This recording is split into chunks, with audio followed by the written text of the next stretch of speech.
This is a map planning tool on the Skåne website. Great tool to use if you're thinking of doing any kind of hike on the Skåne. Skåne is right at the southern tip of Sweden. I've already marked out where I hiked from Sölvesborg to Osby about 3 to 4 weeks ago. The plan now is to complete that hike and go from Osby through to Båstad. It will take approximately 6 days. So starting from Osby, get off the train. The first thing I do actually is pop into a supermarket next to the train station, get a day's worth of resupply, and then do the roughly 22k hike to Virum, and then that's day one.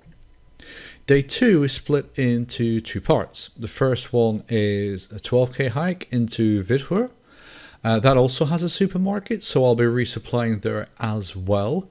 And then it is a 8k hike across to where I'll be staying that night.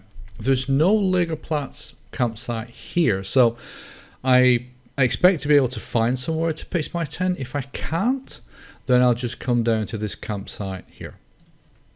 Day 3 is an interesting day. There is 20k nice easy hike there, but then I'm going to go past this Lägerplats and I'm going into this town. And there's two reasons for that. First of all is that where I want to stay that night is a paid for campsite, which is here. I've asked to hire a cabin for the night, but if that's not possible, I'll just hire a tent place. They do have a service house, so that means they've got showers and toilets and all that good stuff. Since that's halfway through the hike, it'll be nice just to clean myself up and have a better rest that night. Also, there's a couple of restaurants just here, so I can eat there and then do the final hour or so down to the campsite. Day 4 is go through this town, get an early lunch, late breakfast, so I eat a full meal there. Also resupply, make sure I'm full up of water as well, because from this point on it's not possible to resupply and the water becomes a lot less accessible. You can see for the first 3 days there's lots of lakes and rivers, but for the second 3 days there's not so many, so I'll be much more reliant on the water spots at the campsites, which should be okay, but occasionally they are not too good, so I don't like relying on them 100%. So day 4 is through the town onto this track here and then up to this campsite at Korp. This site has apparently moved down to somewhere around here, so I'll check that out when I get there. That leads on to day 5, and day 5 is where I have an interesting decision to make. If I want to, I can just do a 17k hike through to this Lägerplats here at Bramorp.